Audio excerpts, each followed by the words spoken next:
જો તમારા બાળકને ગંભીર બીમારી કે કેન્સર થશે તો આ સાંભળીને તમે પણ ચોંકી જશો. જી હા, નમસ્કાર, હું છું આશિષ પટિયાર, સેન્ટ્રલ ભારત ન્યૂઝ.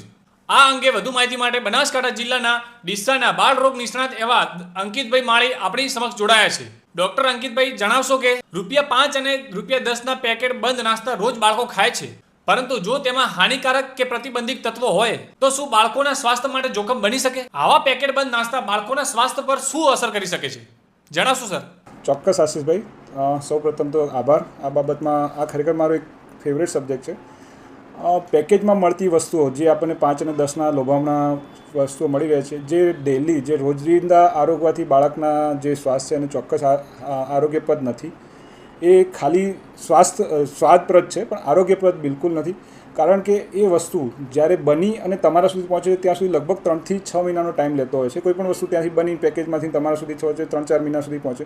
તો એ વસ્તુ 3-4 મહિના સુધી જો સચવાતી હોય તો એમાં મેઇન કારણભૂત છે એમાં રહેલા પ્રિઝર્વેટિવ, એમાં રહેલા પામ ઓઇલ, એમાં રહેલું હાઈ સોલ્ટ અને નાઇટ્રોજનનો ગેસ. તો આ બધી વસ્તુઓ બાળકોના કાયમી આરોગવા જાય તો એ બાળકના શ્વાસને 100% નુકસાન કરે છે. બાળકના શ્વાસ માટે બિલકુલ લાભદાયક નથી અને એનામાં મળતા પોષક તત્વો બિલકુલ હોતા નથી જે બાળકના ગ્રોથ માટે જરૂરી છે. એટલે જ્યારે પણ આ વસ્તુઓ મા બાપ હોશે હોશે ખવડાવે છે અને એમ કહે છે કે મારું બાળક નથી ખાતું, ના પડીકું ખાય છે, તો એ બિલકુલ સારું નથી.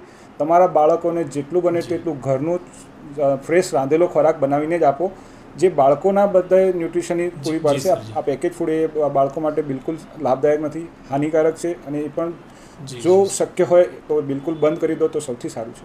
જી અંકિતભાઈ સર, તમે જણાવશો કે આ બાબતે તમે વાલીઓને શું માહિતગાર કરવા માગશો કે કેવી રીતે આ પેકેટ બંધ નાસ્તાથી બચી શકાય છે, એની લતથી બચી શકાય છે?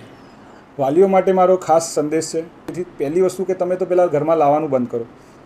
બીજી વસ્તુ, બાળકોને એ લગતી જે એડવર્ટાઇઝમેન્ટ છે એનાથી એક તો દૂર રાખો.